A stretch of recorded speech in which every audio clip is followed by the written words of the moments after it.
Hay un barco a la deriva en algún lugar del océano sin tripulación. La última vez que alguien lo vio fue hace más de 50 años. Su historia recuerda a la del holandés errante, una embarcación destinada a navegar eternamente y a traer desgracia a quien la vea en el mar, o al menos eso dice la leyenda. Pero a diferencia del holandés errante, el SS Baichimo fue definitivamente real. Este fue construido para una compañía alemana en Hamburgo y comenzó como un barco de carga común. Comenzó a comerciar suministros entre Hamburgo y Suecia en el mar Báltico a partir de 1914. Tenía un potente motor de vapor y un casco hecho de acero. Unos años después pasó a ser propiedad británica. Luego, en los años 20, una compañía canadiense lo compró por alrededor de $18,000, una cantidad de dinero enorme en aquel entonces. El nuevo propietario, la compañía de la bahía de Hudson, utilizó activamente el barco durante varios años. Frecuentemente lo enviaban en viajes desde su puerto base en Escocia hacia Siberia, Alaska, el Yukón y los territorios del noroeste. También navegaba por el canal de Panamá e incluso por el canal de Suez, llevando a bordo pieles de animales para la venta. A veces también transportaba pasajeros. Había completado 9 viajes exitosos antes de que esta racha de buena suerte llegara a su fin. A partir de la década de 1930, el SS Baichimo comenzó a tener problemas con el hielo y las tormentas. Cuando quedó atrapado por primera vez en el hielo en octubre de 1931, algunos de los tripulantes lograron escapar hacia Alaska. 15 de los 22 marineros decidieron quedarse con su barco e intentar salvarlo. Llevaban a bordo pieles y otras cargas valiosas valoradas en aproximadamente $58,000. La empresa les envió suministros para sobrevivir el invierno. Establecieron un campamento cerca del barco con escotillas, lonas y otros materiales y descargaron la carga. A fines de noviembre, una ventisca azotó la zona y parecía que se había llevado el barco consigo. La plataforma de hielo había resistido, pero la embarcación se había soltado. Algunos miembros de la tripulación estaban seguros de que había naufragado, pero poco después escucharon a uno de los lugareños que había avistado su barco a unos 72 kilómetros de su campamento. La tripulación siguió adelante con sus vidas y el barco comenzó su viaje como un buque fugitivo. La gente avistaba el SS Baichimo aproximadamente una vez al año hasta 1969. Por lo general era visto cerca de la costa de Alaska.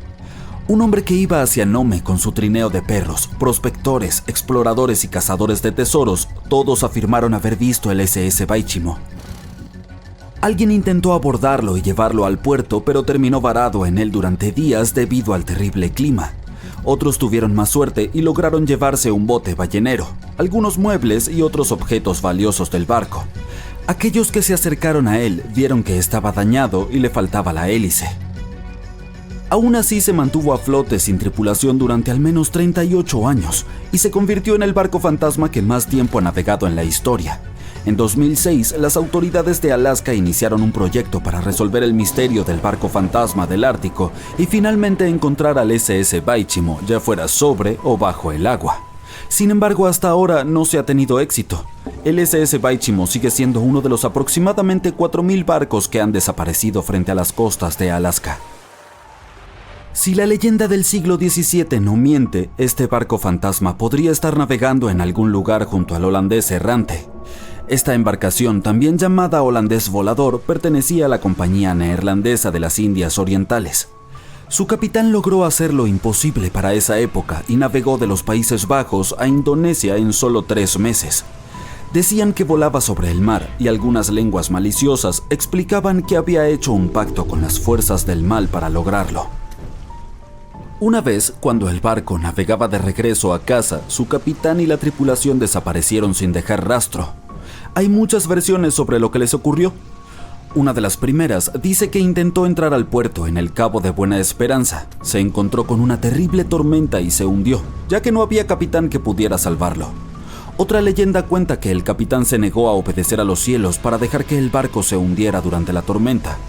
Entonces una espantosa forma luminosa golpeó la embarcación y a la tripulación, y desde entonces fue condenada a vagar eternamente sin descanso. Muchos marineros han afirmado haber avistado al holandés errante. El duque de York, quien se convertiría en rey de Inglaterra, mencionó haberlo visto en aguas australianas. Justo después de avistar el barco, el hombre que lo vio primero cayó desde lo alto de un mástil y no sobrevivió. Hubo más encuentros con este barco legendario hasta mediados del siglo XX. Las embarcaciones casi colisionaban con él cuando el holandés aparecía de la nada. Los científicos tienen una explicación más lógica para este misterio: la Fata Morgana, que no debe confundirse con Hakuna Matata, por cierto. Cuando estás en el mar en un día caluroso y el aire está todo ondulado, se siente como cuando miras la carretera en un día de verano abrasador. Eso se debe a algo llamado refracción atmosférica. Cuando la luz pasa a través de diferentes capas de aire con distintas temperaturas y densidades, se dobla y retuerce. A veces, bajo ciertas condiciones, esta flexión de la luz puede crear ilusiones ópticas realmente bizarras sobre el océano, como avistamientos del holandés volador. El fenómeno de la Fata Morgana puede hacer que los objetos distantes parezcan distorsionados, estirados o incluso elevados por encima del horizonte. Entonces puedes ver un barco a lo lejos, pero debido a la manera en que se dobla la luz, parecerá que está flotando sobre el agua o incluso desapareciendo y reapareciendo. La Fata Morgana se observa más comúnmente en las regiones polares, en especial sobre grandes extensiones de hielo que mantienen una temperatura baja uniforme. Sin embargo, puedes verla en cualquier lugar, incluso en desiertos y sobre lagos en días calurosos. Las primeras historias sobre barcos fantasma se remontan a la mitología griega y romana antigua. Uno de los barcos fantasma más famosos de la historia es el Mari Celeste. Este bergantín viajaba de Nueva York a Génova y estaba completamente abastecido de provisiones, pero no tenía tripulación cuando fue descubierto en el Océano Atlántico en 1872. Las pertenencias personales de la tripulación también estaban allí, completamente intactas. La última anotación en su bitácora se había hecho 10 días antes. Todavía no sabemos qué le sucedió a su tripulación, pero el barco ha inspirado muchas historias y leyendas escalofriantes. La Lady Lovibond fue otra goleta legendaria que se cree naufragó frente a la costa de Kent a mediados del siglo XVIII. La historia cuenta que el capitán del barco, Simon Reed, acababa de casarse, por lo que llevó a su esposa a bordo para un crucero de celebración a pesar de la superstición de que podría traer mala suerte. Estaban de camino a Portugal cuando el primer oficial, quien también estaba enamorado de la nueva esposa del capitán, enloqueció por celos. Atacó a otro miembro de la tripulación y luego tomó el timón y dirigió el barco directamente hacia los temidos bancos de arena de Goodwin. Nadie a bordo sobrevivió y se dice que el bergantín reaparece como un barco fantasma cada 50 años. En la actualidad, muchas embarcaciones son abandonadas de forma intencional y se convierten en barcos fantasma. Hay miles de ellas flotando en ríos, lagos, canales y aguas costeras de Estados Unidos. Algunas personas pierden sus barcos en tormentas y otros fenómenos meteorológicos extremos. Otras deben abandonarlos porque mantenerlos puede costar el 10% del precio de la embarcación. Además, el amarre de un barco puede sumar varios miles de dólares cada año. Muchas embarcaciones son construidas con fibra de vidrio, por lo que un propietario no puede simplemente reciclarlas como chatarra. Por lo tanto, cuando quieren deshacerse de ellas, a menudo las amarran a un muelle y se escabullen, las dejan flotando lejos de la costa o intentan hundirlas. Pero este es peligroso, por decirlo menos. Cuando los barcos fantasmas se hunden en aguas poco profundas, pueden causar daños a los arrecifes de coral, manglares, humedales, hábitats de ostras y zonas pantanosas. Además, pueden colisionar con embarcaciones regulares sin esperarlo y causar problemas reales. Así que no abandones tu barquito. Ya está dicho. La luna brilla con intensidad e ilumina las aguas negras del océano. Una niebla espesa lo cubre con un silencio siniestro. Un silencio que es interrumpido de pronto por el crujido de tablas de madera y el repiqueteo de las olas. A través de la niebla, ves la silueta de un barco viejo y grande. Su casco está oxidado y un frío extraño emana de él. Pero lo más inquietante es que no hay nadie en la cubierta. El barco navega sin tripulación. No se trata del mítico holandés errante, sino de un barco fantasma muy real. 2 de septiembre de 2019. El HMS Protector, un rompehielos de la Marina Real Británica, navega por las aguas tranquilas del Océano Atlántico. Son las 11 de la noche. Parte de la tripulación está en la cubierta, otros duermen en sus cabinas. El capitán hace girar el barco y mira directamente hacia el horizonte. El cielo es iluminado por un crepúsculo naranja y y unas nubes flotan a la distancia. De pronto, en medio de este hermoso paisaje, un marinero reconoce la silueta negra de un barco desconocido. El capitán desacelera y desvía el curso para acercarse un poco más a la misteriosa embarcación. Se trata de un viejo buque de carga de 75 metros de largo. Los intentos por contactar a los miembros de la tripulación no consiguen nada. Es como si el navío desconocido flotara en el océano por cuenta propia. No hay nadie a bordo, o por lo menos, no hay nadie con vida. La cubierta del barco cruje al golpear las olas. El sol se hunde bajo el horizonte y la oscuridad aparece. Los marineros británicos no se atreven a subir a esa extraña cubierta. Toman una foto, la suben a internet y se alejan. Muchos usuarios de internet asumirán que el Protector encontró un verdadero barco fantasma. 5 meses después, nos encontramos en la aldea de Ballycotton, en el condado de Cork, Irlanda. Un residente sale temprano de su casa para correr. Música en los auriculares, aire fresco y un recorrido espléndido, las condiciones ideales para un buen entrenamiento. Corre siguiendo el camino de la costa del mar Céltico. Anoche hubo una fuerte tormenta, pero el mar parece tranquilo ahora. El hombre continúa por la cima de un acantilado bajo y descubre una enorme embarcación. Un viejo buque de carga oxidado de 75 metros yace en la playa, en medio de las rocas. No hay nadie a bordo. El barco parece llevar años enteros allí, pero el residente está seguro de que no estaba ahí ayer. Un poco más tarde, se descubre que es la misma embarcación que los navegantes del HMS Protector vieron hace 5 meses a miles de kilómetros de ese mismo lugar. El buque de carga llamado Alta fue construido en 1976. Nadie sabe quién lo utilizó todo este tiempo y con qué fines. Solo se sabe que en 2017 pasó a manos de un nuevo dueño y fue señalizado con la bandera de Tanzania. Es importante mencionar que casi todos los buques de cargo están equipados con SIA o Sistema de Identificación Automática, necesario para rastrear los movimientos de los barcos en el océano. Desde 2015 algo extraño comenzó a sucederle al SIA del Alta. El barco desapareció para los satélites y reapareció más tarde. A lo largo de los últimos años, cambió varias veces de nombre y bandera. No es sorpresa que su SIA se haya apagado y encendido en tantas ocasiones. Se dice que algunas personas hacen esto para ocultar actividades ilegales. El capitán del barco, sea quien fuera, claramente no quería revelar los movimientos del Alta. Para cuando fue detectado en 2017, el Alta había navegado cerca de las ciudades portuarias griegas. Hizo 12 paradas en 3 de esas ciudades en diferentes partes de Grecia. Luego, la señal del SIA desapareció. 10 meses después, reapareció cerca de la costa norte de África, a 2.000 kilómetros de Grecia. En septiembre de 2018, el barco navegaba a unos 2.200 kilómetros al sureste de las Bermudas. Fue entonces cuando los miembros de la tripulación comenzaron a tener problemas. Había 10 personas a bordo del Alta. El 19 de septiembre, el motor del barco se descompuso en medio del océano Atlántico. La costa más cercana se encontraba a una gran distancia. El barco perdió el rumbo.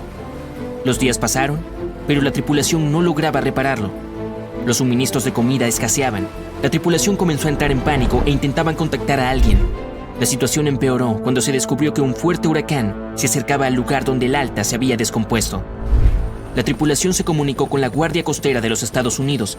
El 2 de octubre, un helicóptero partió en dirección al buque y les dejó comida y agua.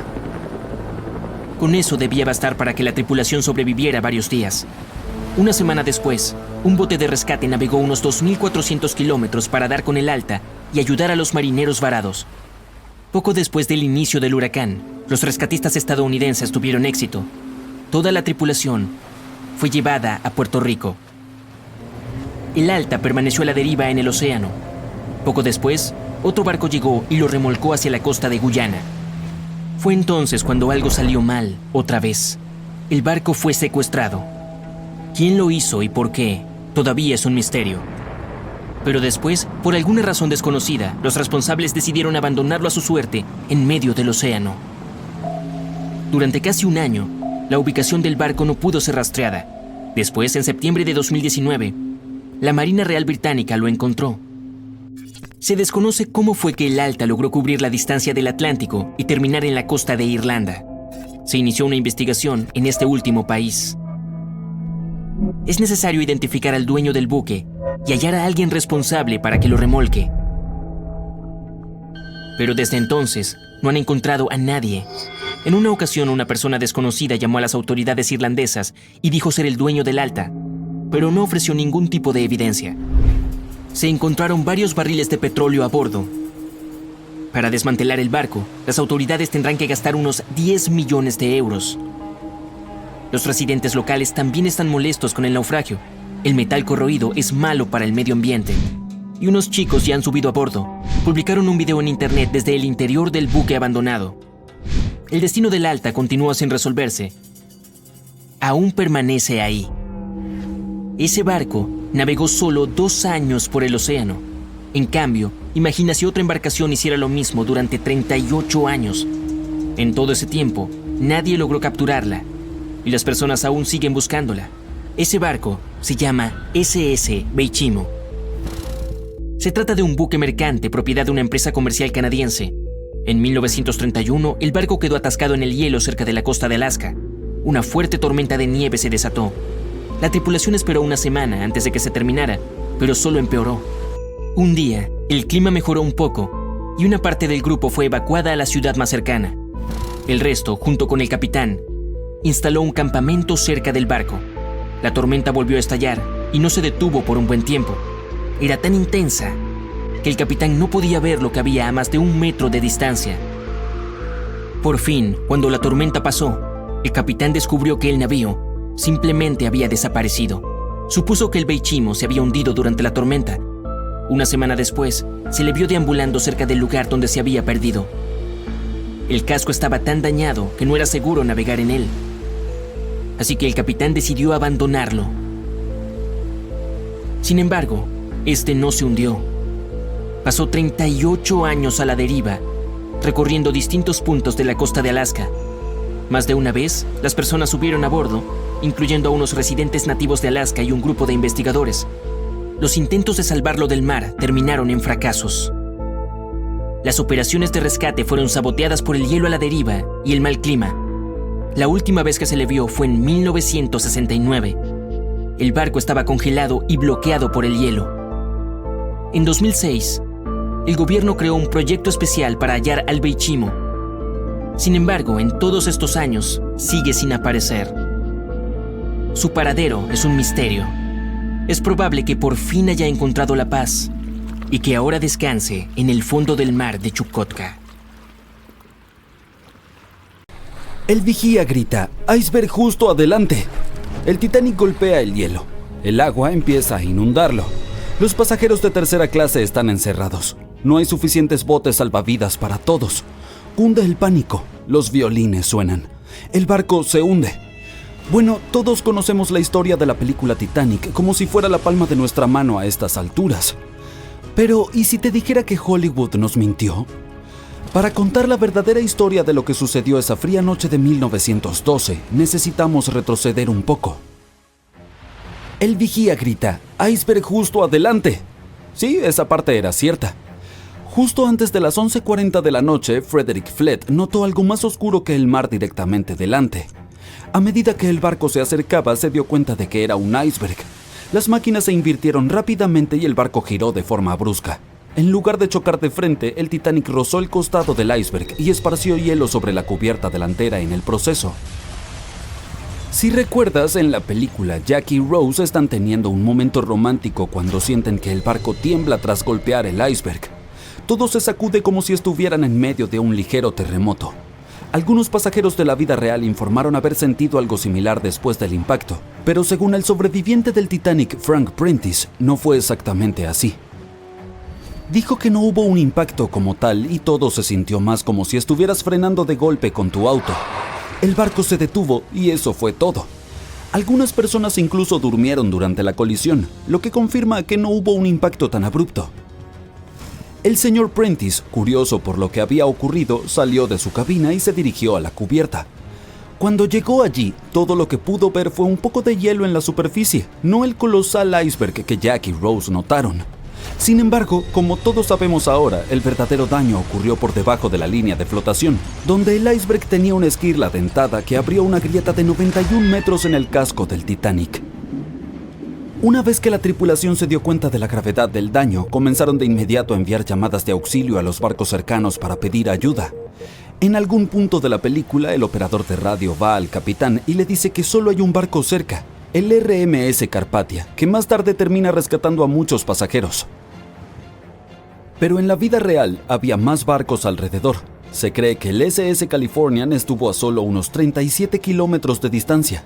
Este podría haber visto efectivamente al Titanic hundirse o al menos haber visto sus cohetes estallar alto en el cielo.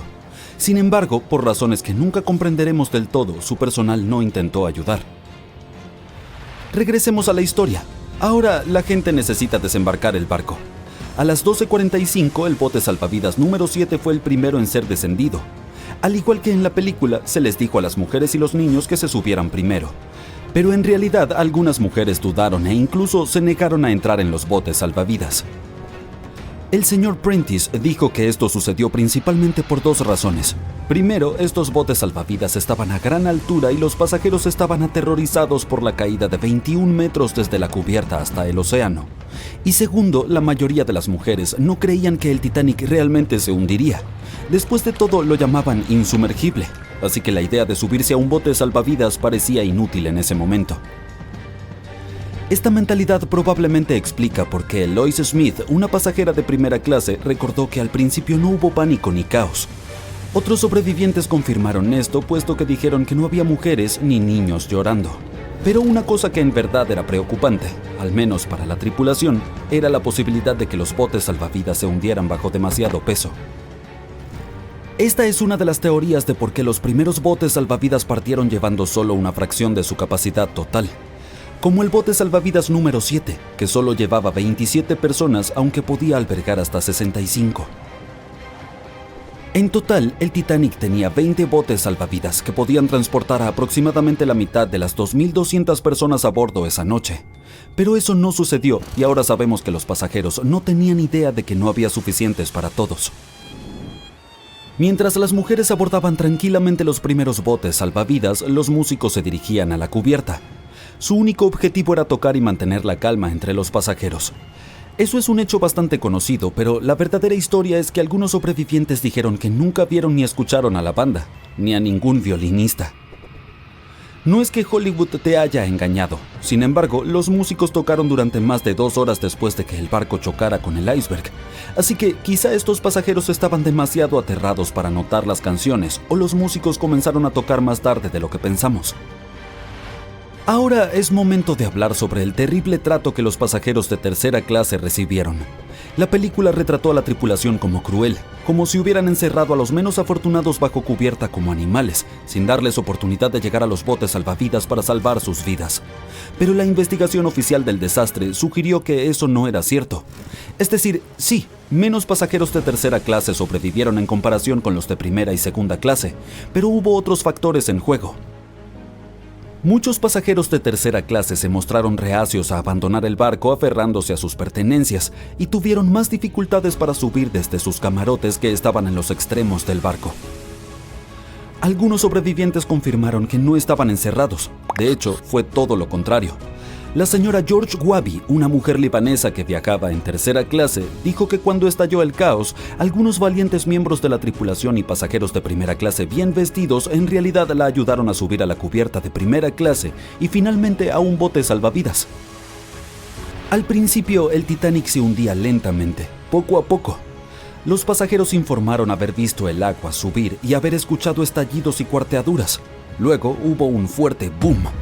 Algunos dijeron que solo había habido una explosión, mientras que otros la describieron como una serie de explosiones más pequeñas que pensaron que habían sido los mamparos cediendo.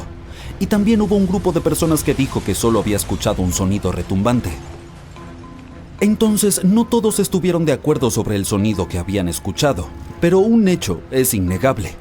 A las 2:18 de la mañana, las luces del Titanic se apagaron y el barco se sumió en la oscuridad total. A medida que la proa continuaba hundiéndose, la popa se levantó fuera del agua, lo que ejerció una inmensa presión en la parte central del barco. Esto provocó que el Titanic se partiera en dos. En la película de James Cameron, este momento es bastante dramático, con el barco hundiéndose casi verticalmente en el agua. Pero en realidad la ruptura probablemente ocurrió en un ángulo mucho menor, tal vez justo debajo de la línea de flotación. Aún así, se inclinó lo suficiente como para que las personas no pudieran mantenerse en pie y comenzaron a deslizarse hacia el agua. Una cosa interesante es que no fue hasta que se encontró el naufragio en 1985 que se confirmó finalmente que el Titanic se había partido. Hasta entonces, los sobrevivientes habían dado relatos contradictorios. Al menos 8 afirmaron haber visto partirse el barco. Emily Ryerson, una pasajera de primera clase, lo describió como si el Titanic hubiera sido cortado a la mitad con un cuchillo. Pero también había un pequeño número de testigos que insistían en que el Titanic se había hundido intacto. En ese momento, esta teoría era más aceptada porque la mayoría de las personas aún no creían que el supuesto barco indestructible pudiera partirse en dos. Entonces, ¿por qué los informes contradictorios? Bien, lo que no ves en las películas, por razones obvias, es lo increíblemente oscuro que estaba cuando ocurrió la tragedia. Era como estar en una habitación sin luz donde solo se pueden distinguir formas y sombras. Así eran los botes salvavidas. Esto significa que los pasajeros no podían realmente ver lo que estaba ocurriendo, y la mayoría de aquellos que estaban cerca del barco o perdieron la vida o estaban demasiado concentrados en tratar de sobrevivir como para prestar atención a los detalles del naufragio. Aunque la película de James Cameron no capturó por completo cuán aterradoramente oscura fue realmente la catástrofe, la serie de televisión de 2012 Titanic hizo un mejor trabajo al mostrar el terror absoluto de esa noche. Aún así, la realidad fue mucho más oscura y atemorizante de lo que cualquiera de estas dos producciones pudo retratar.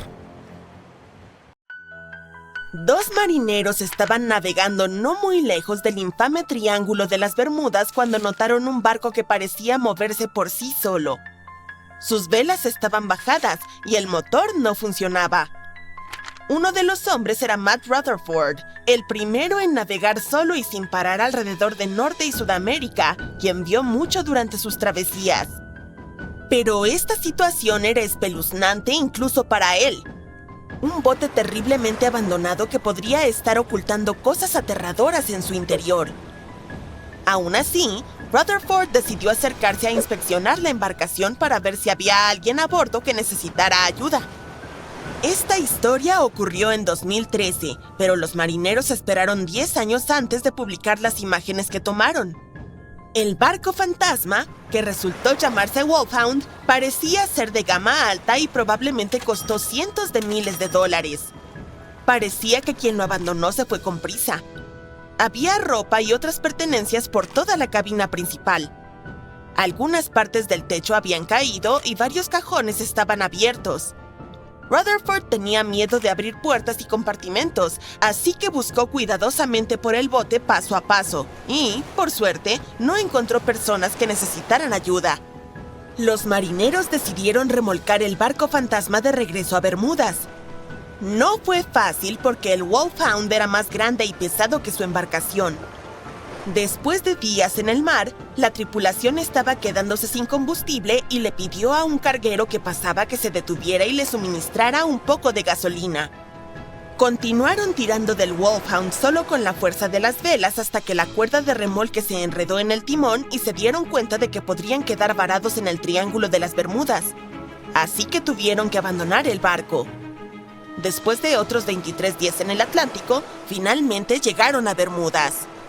Como se supo más tarde, el misterioso barco fantasma le pertenecía a un miembro de un club de yates irlandés.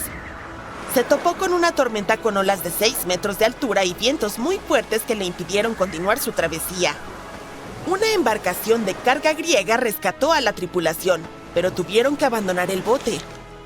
Rutherford y su equipo encontraron el yate 9 semanas después.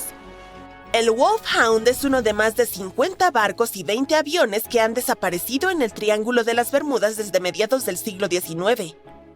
El primer barco, al menos oficialmente documentado, fue el USS Pickering. Partió de Delaware hacia las Indias Occidentales en 1800. Había 70 personas a bordo. Desde entonces, nadie volvió a saber de ellos. Y quizá nunca sepamos qué les ocurrió exactamente ni dónde se encuentra el barco ahora. La embarcación más grande que ha desaparecido en esta misteriosa área fue el USS Cyclops. En marzo de 1918, llevando una tripulación de 306 personas, este zarpó de Barbados con rumbo a su hogar en Baltimore.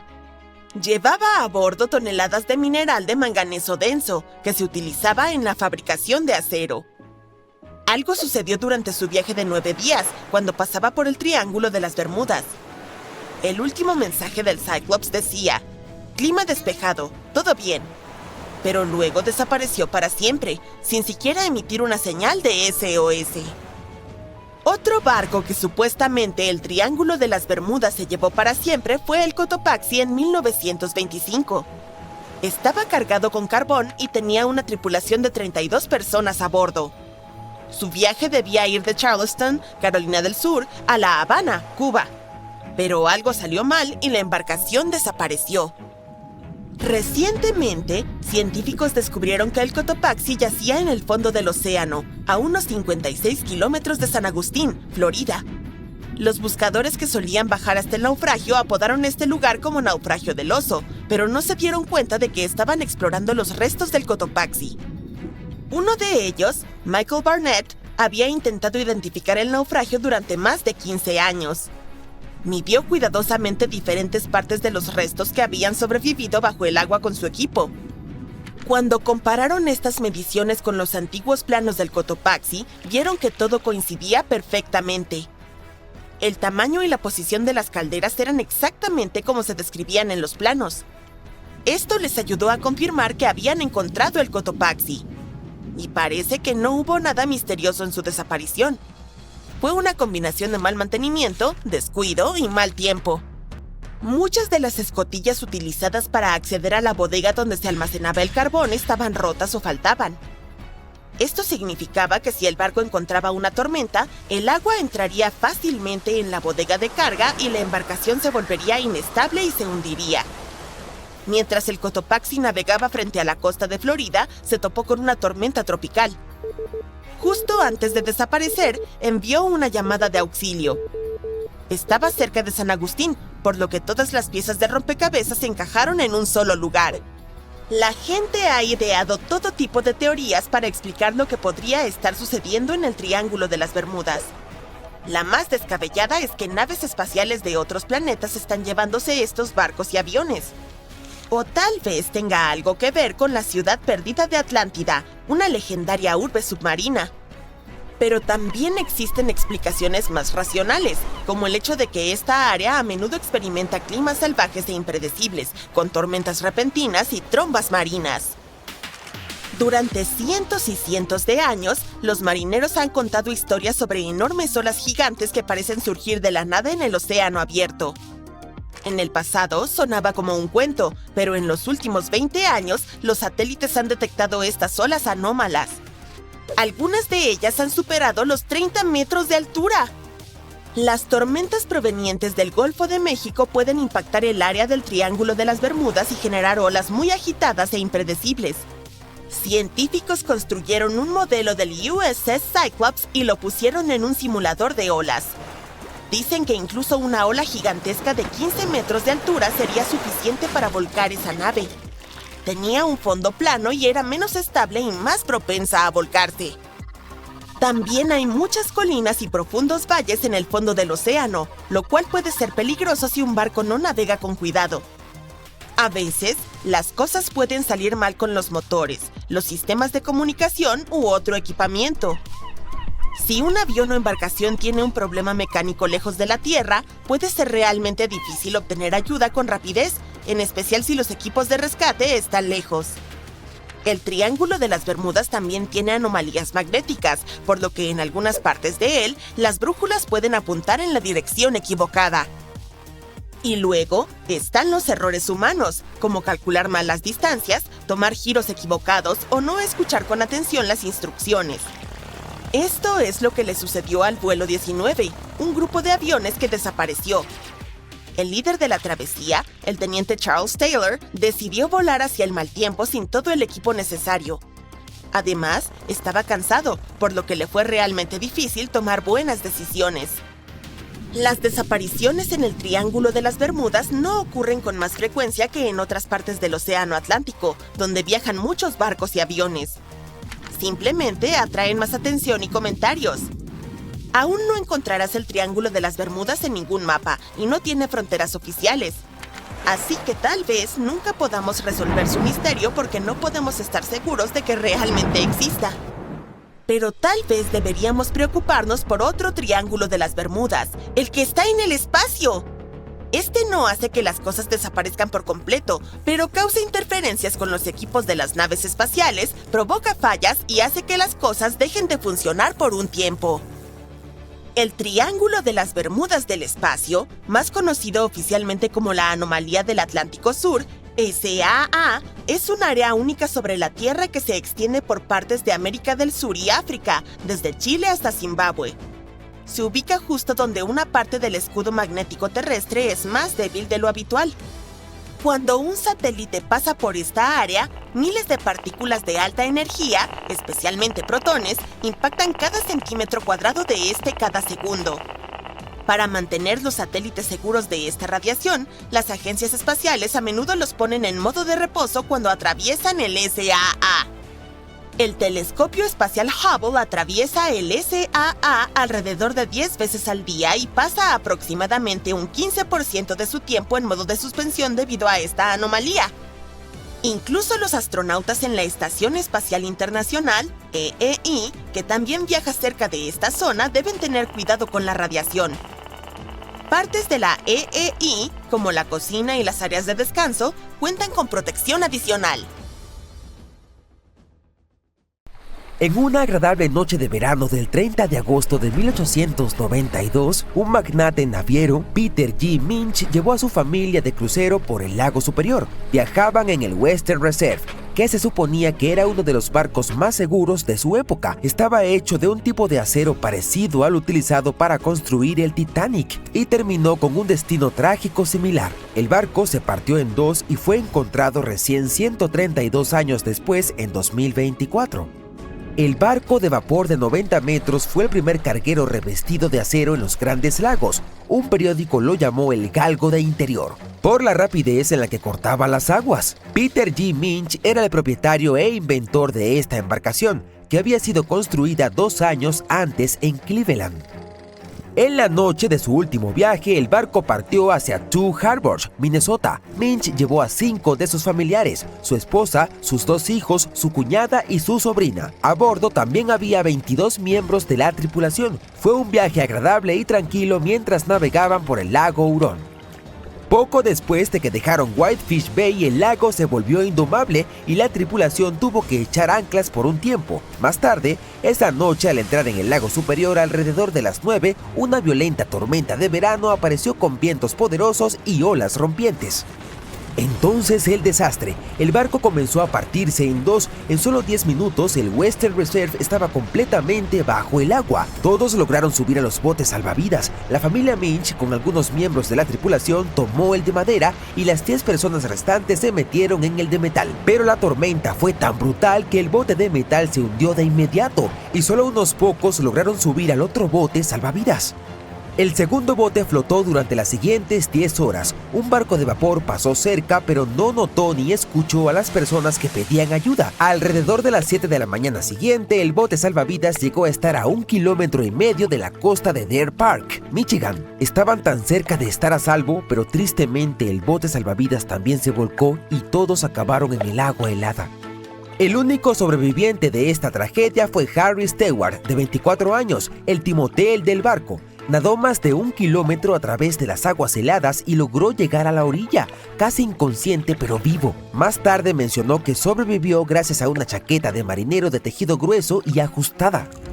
El Western Reserve estuvo perdido durante más de 100 años, hasta que un par de exploradores decididos finalmente lo localizaron. Pasaron más de 2 años buscando sin descanso los restos en la península superior de Michigan. Darryl y Dan Ertel encontraron el barco utilizando un sonar de barrido lateral que abarca 0,8 kilómetros a cada lado. Un día vieron un pequeño punto en el lado izquierdo del escaneo.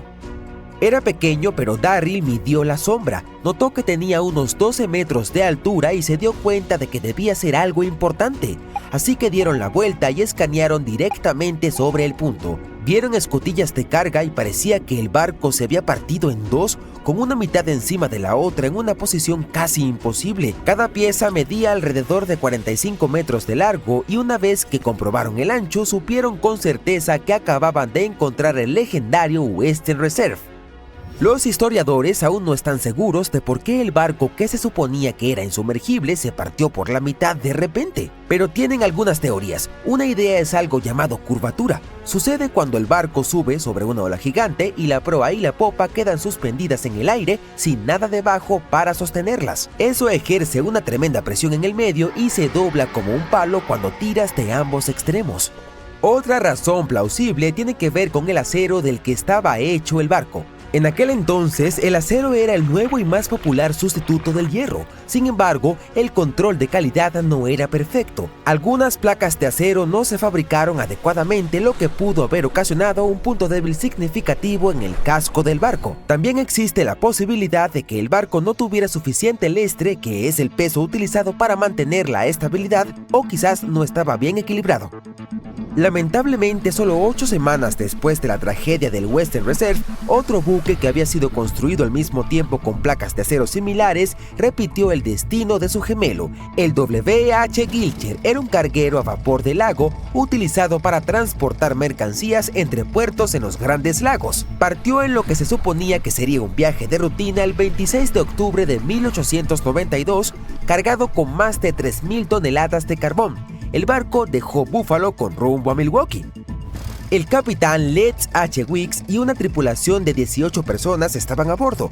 Todo parecía normal al principio y para la tarde del 28 de octubre, el barco pasó por el estrecho de Machinicac y entró en el lago Michigan. Se esperaba que llegara a Milwaukee el día 30, pero nunca lo logró. Una tormenta muy fuerte azotó el lago Michigan y el lago Hurón el 28 y 29 de octubre, causando estragos en los planes de viaje de muchas embarcaciones.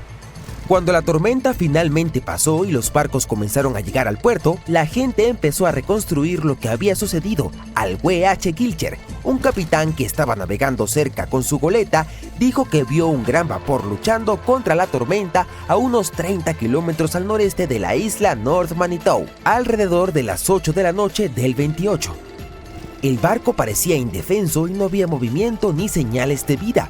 Otro capitán vio más tarde muebles y partes del puente de un barco flotando en el lago cerca de la isla South Manitou. Posteriormente, 2 vapores más recogieron piezas rotas del puente del W. Gilcher en la misma zona. Se hizo evidente que la tormenta había destruido al carguero y trágicamente nadie sobrevivió. Los Grandes Lagos son un verdadero punto clave para los naufragios y ha habido entre 6.000 y 10.000 aquí desde el siglo XVII. En 1679, Le Griffon se convirtió en el primer barco europeo en desaparecer sin dejar rastro en los lagos. Navegó desde Buffalo, Nueva York, hasta Green Bay, Wisconsin, pasando por el lago Erie, el río Detroit, el lago St. Clair y el lago Hurón antes de llegar al lago Michigan. Después de una parada en Green Bay, comenzó a regresar y luego nunca se lo volvió a ver. En 1975 ocurrió uno de los naufragios más famosos cuando el enorme carguero de minerales de 220 metros, el SS Edmund Fitzgerald, se hundió en el lago Superior. Se suponía que una tormenta otoñal se mantendría muy al sur de su ruta, pero las cosas cambiaron rápidamente. Otro buque de carga, el Arthur M. Anderson, lo seguía de cerca y mantenía contacto por radio con el capitán del Fitzgerald, Ernest McSorley. Para la tarde del 10 de noviembre, las olas se estrellaban contra la cubierta y ráfagas de viento de más de 130 kilómetros por hora golpeaban con fuerza a ambos barcos. A las 7:20 de la tarde, el Anderson ya no pudo comunicarse con el Fitzgerald por radio y había desaparecido del radar. No hubo llamada de socorro ni advertencia. El enorme barco simplemente había desaparecido. Más tarde, los equipos de búsqueda encontraron el naufragio a más de 160 metros bajo la superficie, partido en 2 enormes pedazos. Ninguno de los 29 miembros de la tripulación sobrevivió y nadie presenció lo que sucedió. Podría haber todo tipo de razones para tales tragedias, desde errores de juicios y fallos de equipo hasta simplemente estar en el lugar equivocado en el momento equivocado. Los grandes lagos son cuerpos de agua inmensos con sistemas meteorológicos que esperarías encontrar en los mares. Estos mares interiores se encuentran en el corazón del continente, donde se forman vientos con fuerza de huracán y potentes tormentas. Muchos de ellos ocurren en noviembre y diciembre, cuando las aguas aún están cálidas tras el verano, pero el aire canadiense comienza a descender. Hay una gran diferencia de temperatura entre el aire y el agua. Esta diferencia y los fuertes vientos generan olas gigantescas. Además, el hielo se forma más fácil en agua dulce que en agua salada. Se acumulan rápidamente en los barcos y los tripulantes también tienen que moverse por traicioneras aguas heladas. Los niveles de agua también son inestables. En años lluviosos, las tormentas son más probables y esto incrementa el riesgo de daño o desastre. Hace casi 140 años, unos pescadores sacaron del lago Michigan restos de un barco. Pero, ¿dónde estaba el resto? Desde entonces, cazadores de naufragios pasaron años buscando el barco fantasma. Para la década de los 70, la búsqueda subió de nivel, con una recompensa de $1,000 para quien lo encontrara. Aún así, nada. Era como si la embarcación se hubiera esfumado. Hasta ahora. Investigadores por fin hallaron un naufragio frente a Bailey's Harbor, Wisconsin. El barco, llamado F.J. King, desapareció en 1886. En ese entonces, esta nave de unos 43 metros tenía una misión clave: transportar grano. Quizá pienses, ¿grano? ¿En serio? ¿Eso es todo? Bueno, no iba cargado con toneladas de oro o joyas, pero hay que ver el panorama completo. En aquel tiempo, Wisconsin era el granero de Estados Unidos. El estado producía enormes cantidades de alimentos, en especial trigo. De hecho, allí se cosechaba cerca de 1/6 parte del trigo del país. El campo estaba en auge. Y eso, claro, significaba mucho dinero. El F.J. King formaba parte de esa época dorada. Durante unos 19 años, transportó y comercializó grano y mineral de hierro por el canal Welland. Eso fue así hasta el 15 de septiembre de 1886. Ese día, la tripulación iba rumbo a Chicago para llevar mineral de hierro desde Michigan. Debía ser un viaje de rutina, pero los atrapó una tormenta poderosa. Las condiciones eran brutales, con olas de casi 3 metros de altura. La tripulación luchó desesperada por achicar el agua y mantener el barco a flote, pero las olas eran demasiado fuertes. Venían una tras otra. Los hombres trabajaron hasta no poder más. Las olas abrían las juntas del casco. A estas alturas, la catástrofe era inevitable. Así que el capitán William Griffin dio la orden de abandonar el barco. No les quedó más que salir. Los hombres agarraron sus cosas lo más rápido que pudieron y subieron al pequeño bote auxiliar. Eran las 2 de la madrugada. Todo a su alrededor era oscuridad. Mientras intentaban acercarse a la costa, el F.J. King se hundió de proa primero y de pronto, ¡boom!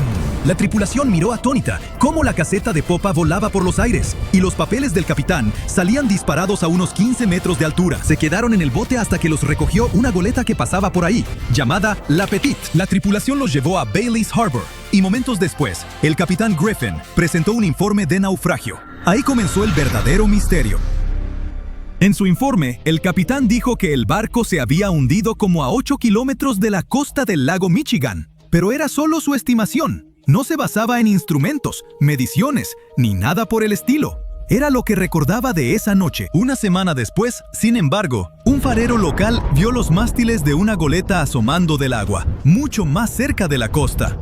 Lo reportó a un periódico de la zona, y ahí sí comenzaron las preguntas. ¿Podría ser el F.J. King? Aunque parecía una pista sólida, no llevó a nada. Nadie pudo encontrar el barco. Pasaron días, luego meses, luego años, hasta llegar a 2025. Fue entonces cuando un investigador llamado Brendan Baylod dijo basta. Reunió a un equipo de unos 20 científicos e historiadores para por fin dar con este naufragio histórico. Revisaron cientos de documentos originales sobre el barco y el día del hundimiento, armando pistas y acotando la zona donde podría estar. Muchos expertos le decían que ya lo dejara. Y, siendo justos, tenían razones de sobra para desanimarse. Al fin y al cabo, toda esa zona ya se había rastreado una y otra vez. No había manera de que el barco siguiera ahí. Pero Vailod no se rindió. Bueno, la verdad, él también pensaba que era poco probable. Pero trabajar en encontrar el barco fantasma tenía otros beneficios. Su equipo quería ganar experiencia práctica con un sonar de última generación recién estrenado. Con eso en mente, se lanzaron a la misión y el 28 de junio partieron hacia el lago Michigan. Bien, pero ¿por dónde empezar? Primero, Vailod tenía que aclarar algo. Cuando ocurrió el naufragio, ¿quién decía la verdad sobre la ubicación del barco? ¿El capitán o el farero? Esa respuesta los guiaría en la dirección correcta. Luego, Vailod consideró algo que quizá tú también te preguntaste. ¿Cómo podía el capitán saber con certeza dónde estaban? Estaba completamente oscuro. Venía de pelear por mantener su barco a flote. No veía gran cosa. Estaba agotado y probablemente con hambre.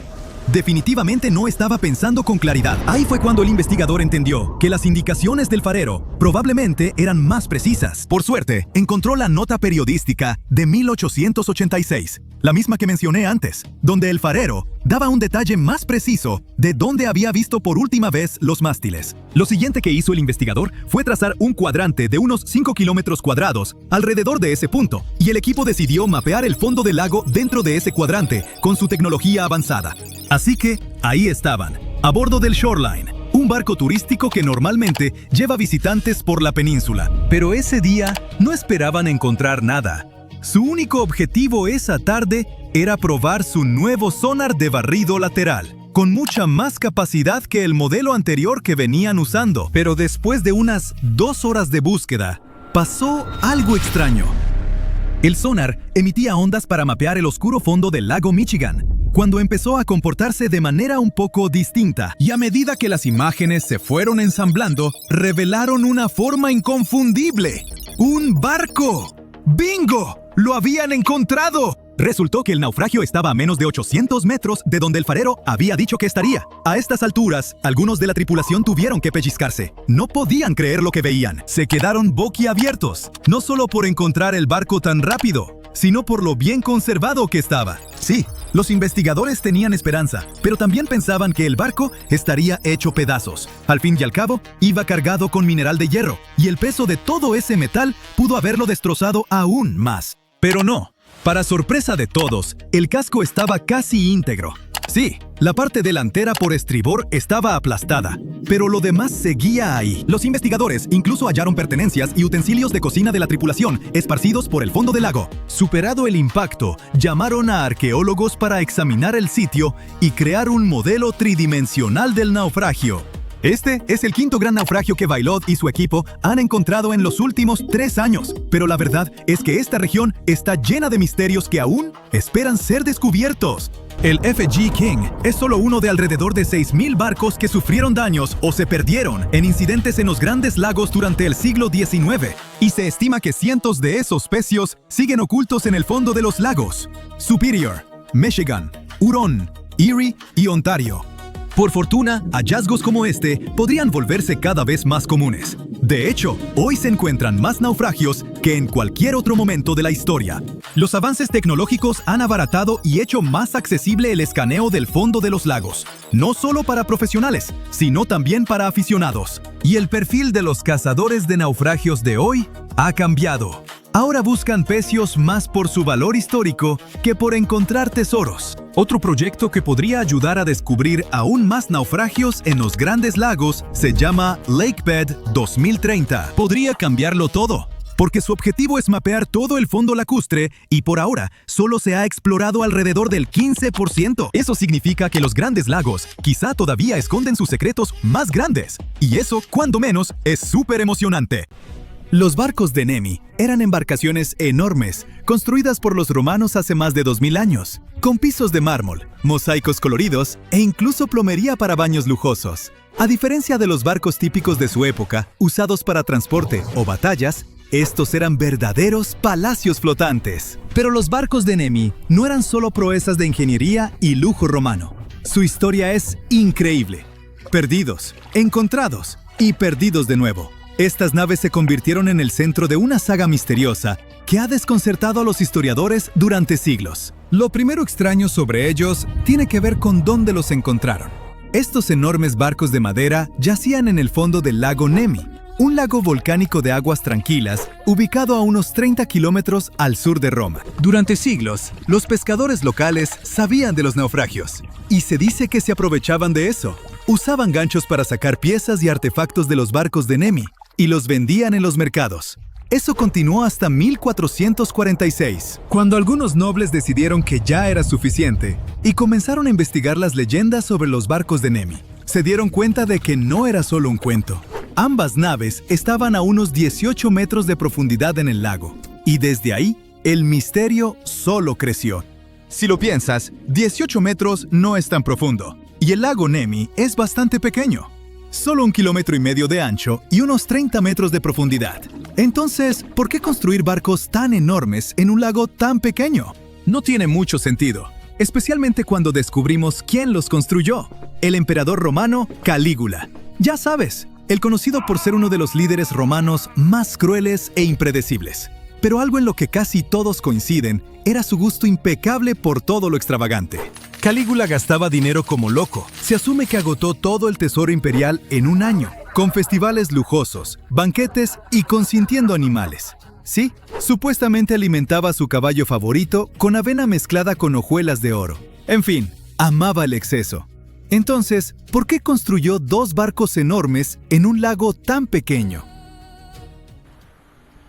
Los expertos creen que Calígula pudo haberlos construido ahí por la conexión del lago con Diana, la diosa de la caza, la luna y la naturaleza, a quien se veneraba en un santuario en la orilla norte del lago. Por cierto, Nemi es un nombre moderno que vemos en los mapas actuales. Los romanos llamaban al lago Speculum Dianae, que significa espejo de Diana. Así que es posible que Calígula lo viera como el lugar perfecto para esconderse y anclar sus barcazas de placer. Quería palacios flotantes extravagantes, y eso fue exactamente lo que obtuvo. La Prima Naya, que significa primer barco, era una embarcación enorme de unos 70 metros de largo. Es casi tan grande como el avión de pasajeros más grande de hoy, el Airbus A380. El casco estaba dividido en 3 secciones, con la parte trasera más ancha y la delantera más angosta. Tenía 2 grandes estructuras en cada extremo, conectadas por escaleras y pasillos, dándole al barco un aspecto peculiar, único en la antigüedad. La segunda nave, o segundo barco, era aún más grande. Estaba en aguas más profundas y más lejos de la orilla, lo que dificultaba el acceso, pero también ayudó a preservarlo mejor. El barco medía 73 metros de largo y 24 de ancho, con una especie de edificio atrás y uno más pequeño al frente. Aunque las estructuras faltaban cuando descubrieron el barco, la disposición de las cubiertas dejaba claro que existieron.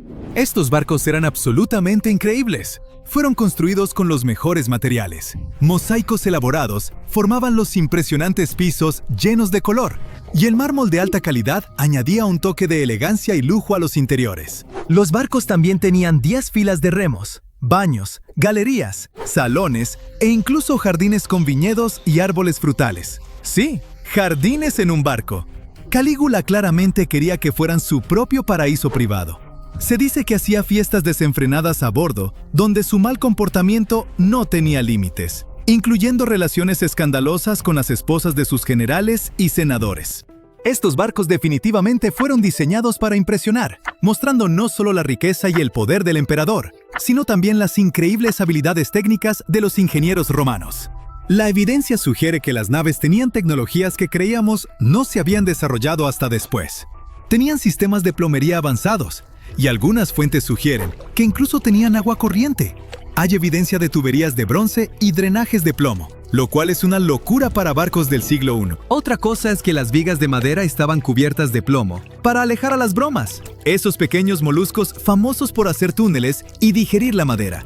Pero los esfuerzos de los ingenieros fueron algo inútiles en este caso, ya que las bromas no viven en agua dulce. También hay una teoría de que uno de los barcos tenía una plataforma giratoria.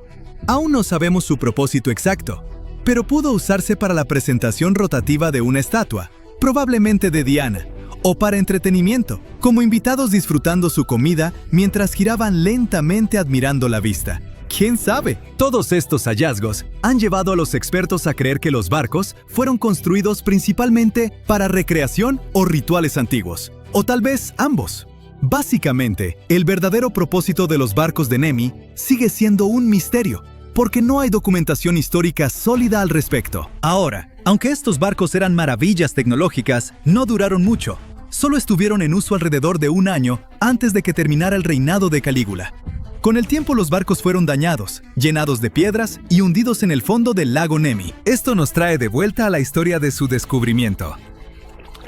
En 1929, los líderes de Italia decidieron drenar el lago para rescatar los barcos.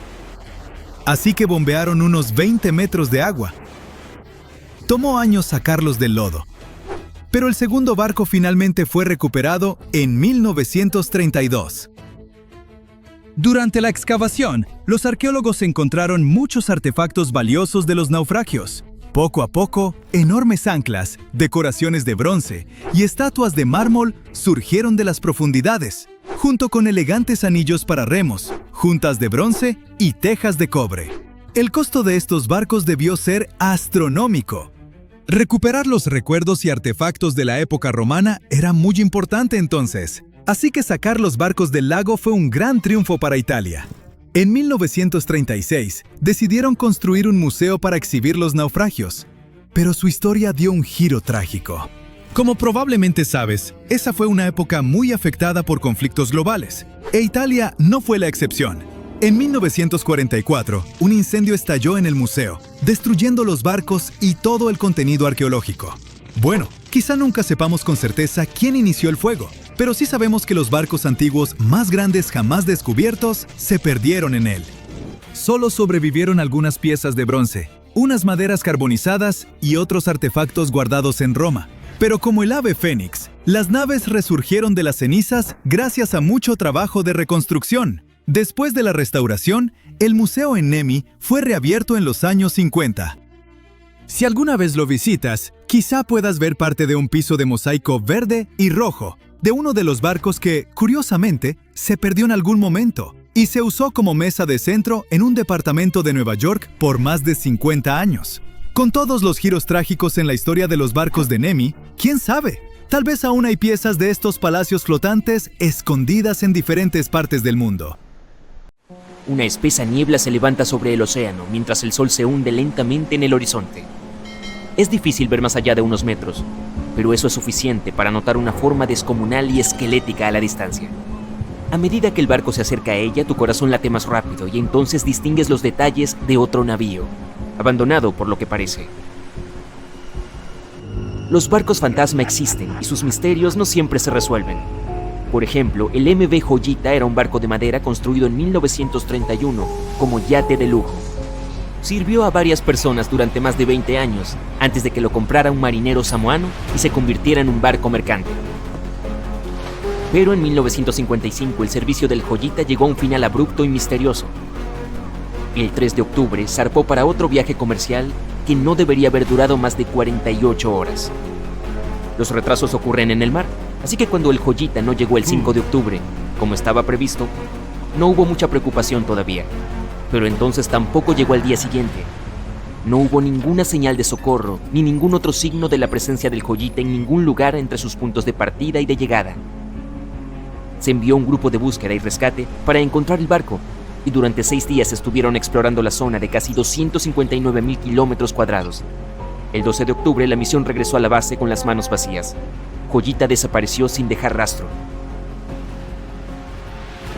Solo un mes después, otro buque mercante, el Tuvalu, se percató de que el barco desaparecido estaba lejos de su ruta, a la deriva en mar abierto, y escorándose fuertemente. Los marineros abordaron el navío y descubrieron que toda la tripulación y los pasajeros, 25 personas en total, habían desaparecido junto con toda la carga que llevaba el barco. La radio estaba sintonizada en la frecuencia internacional de socorro, lo que significa que la tripulación intentó pedir ayuda, pero no pudo comunicarse con nadie porque el cable de radio se había dañado, limitando el alcance a 3,2 kilómetros. También faltaban los botes salvavidas, lo que indicaba que las personas a bordo debían haber abandonado el barco. Por desgracia, parece que se llevaron el diario de navegación, lo que dejó al equipo de rescate sin saber qué había pasado. Incluso hoy, el misterio del MV Joyita no se ha resuelto. Nadie sabe a dónde fueron la tripulación y los pasajeros, ni qué provocó que se fueran. El SV Carol A. Deering no era un barco fantasma en el sentido habitual de la palabra. No se le vio en alta mar. En cambio, fue encontrado en la costa, pero las circunstancias de su encallamiento son un rompecabezas rodeado de misterio. El Carol A. Deering se construyó en 1919 en Maine y era un buque de gran tamaño hecho para viajes comerciales. Por desgracia, a pesar de su elevado costo de construcción, solo había prestado servicio durante un año antes de su último viaje. 19 de julio de 1920. El barco viajaba de Puerto Rico a Río de Janeiro vía Newport News para entregar un cargamento de carbón. Estaba casi a mitad de camino hacia su destino final cuando el capitán cayó gravemente enfermo. La tripulación regresó para dejarlos a él y a su hijo y para sustituirlo. El viaje transcurrió sin incidentes, pero cuando llegó a Barbados en diciembre para reabastecerse, hubo extraños ánimos entre la tripulación. El primer oficial no parecía estar contento con el nuevo capitán. Nadie le prestó mucha atención en ese momento, cuando probablemente debería haberlo hecho. El último avistamiento del Carol A. Deering en el mar fue el 28 de enero de 1921, cuando un buque faro lo divisó frente a la costa de Carolina del Norte. Hubo cierto revuelo en el alcázar del barco, donde normalmente no se permitía a la tripulación. Luego otro buque lo avistó, pero ya no había nadie en las cubiertas. El 31 de enero, el buque mercante fue encontrado encallado en los Diamond Shoals, un lugar famoso por los numerosos naufragios que se han producido ahí durante siglos. Cuando el grupo de búsqueda y rescate abordó el barco, lo encontró abandonado con el diario de navegación y los objetos personales de la tripulación desaparecidos junto con los 2 botes salvavidas. Todavía no hay respuesta a lo que ocurrió a bordo del Carol A. Deering aquel mes de enero, aunque la versión más popular fue la de un motín. Sin embargo, tal vez nunca descubramos la verdad. El SS Baichimo es quizá uno de los botes fantasma más notables de la historia. Este gran barco de vapor de carga se construyó en 1914 en Suecia y siguió su camino diligentemente durante más de 16 años, intercambiando provisiones por pieles con las tribus nativas de Alaska y Canadá. Pero entonces, el 1 de octubre de 1931, el Baichimo quedó atrapado en el hielo. Al principio parecía que la tripulación podría esperar y continuar su ruta, porque el barco se liberó en un par de días. Pero en menos de una semana volvió a quedar atrapado, esta vez definitivamente. En una semana más se envió un grupo de rescate para recoger a 22 de los tripulantes, mientras que otros 15 se quedaron atrás para esperar durante el invierno si era necesario y recuperar el barco. Pero un mes más tarde, después de que una fuerte ventisca azotara su campamento, los marineros salieron de sus refugios y descubrieron que el barco había desaparecido. Por suerte, unos días más tarde, un cazador nativo les dijo que el Baichimo no se había perdido todavía. Lo había visto a unos 72 kilómetros de donde estaban posicionados. Consiguieron localizarlo, pero decidieron que no sobreviviría al invierno. Así que tomaron la carga más valiosa de su bodega y lo abandonaron. Aunque se equivocaron, el SS Baichimo sobrevivió a ese invierno y a muchos otros que le siguieron. Cuando el hielo se rompió, se alejó por sí solo, a la deriva por las costas de Canadá y Alaska. Hubo numerosos avistamientos del barco fantasma, a veces a la deriva en mar abierto y otras atrapado de nuevo en el hielo. La gente intentó abordarlo y salvarlo, pero las condiciones meteorológicas o la falta de equipo siempre se lo impidieron. El SS Baichimo fue visto por última vez por los nativos de Alaska en 1969, 38 años después de su abandono. Se desconoce qué fue de él posteriormente. La historia del SS Orang Medan es una de las más desconcertantes y angustiosas historias de barcos fantasmas del siglo XX. Ni siquiera se sabe con certeza si existió. No estaba registrado en Lloyd's Shipping, el registro internacional de buques, lo que lo convierte en un cuento chino o en un buque que evitó ser registrado oficialmente por razones turbias. En cualquier caso, los relatos sobre lo que le ocurrió varían. Según la mayoría de los informes, este transportaba una carga desconocida en aguas indonesias cuando recibió una llamada de socorro de otro barco en las proximidades. El oficial de guardia escuchó un mensaje de SOS, pero su contenido es diferente según los relatos. El mensaje no se repitió y la tripulación del Medan no respondió a ningún intento de contactar con él. El barco que recibió la llamada de socorro se apresuró a rescatarlo, pero no llegó al buque hasta el día siguiente, cuando ya estaba a la deriva y ligeramente escorado. Cuando los socorristas subieron al barco, comprobaron que ninguno de los tripulantes había sobrevivido. Sin embargo, faltaba un bote salvavidas, lo que implicaba que había al menos un miembro de la tripulación que había logrado escapar. Lo que ocurrió con el resto de las personas a bordo sigue siendo un misterio hasta el día de hoy. Sin embargo, no hay datos concretos sobre esta historia, por lo que es posible que nunca lleguemos a saber si el SS Orang Medan fue un barco real y no una cosa de ficción. S.B. Sabrina era una barcaza de 3 mástiles construida en 1873 para viajes comerciales fluviales en Sudamérica. Sirvió durante más de 4 décadas, demostrando ser un barco fuerte y fiable. Más tarde fue trasladado a Europa, donde siguió cumpliendo bien su cometido. Pero entonces, en octubre de 1917, el Sabrina zarpó a un viaje regular, solo para ser encontrado en tierra varios días después. Misteriosamente, aunque estaba perfectamente intacto, toda la tripulación de 5 personas y el capitán habían desaparecido. No hay pruebas directas ni datos concretos sobre lo que realmente ocurrió aquel día. La teoría más convincente es que la tripulación fue arrastrada de la cubierta a causa de una explosión submarina, y luego el barco siguió adelante sin ella. Pero la verdad, como siempre, sigue siendo desconocida. Lejos en mar abierto, en un día perfectamente tranquilo, aparece un punto en el horizonte. Aumenta de tamaño a medida que se acerca, y pronto puedes ver que es un barco.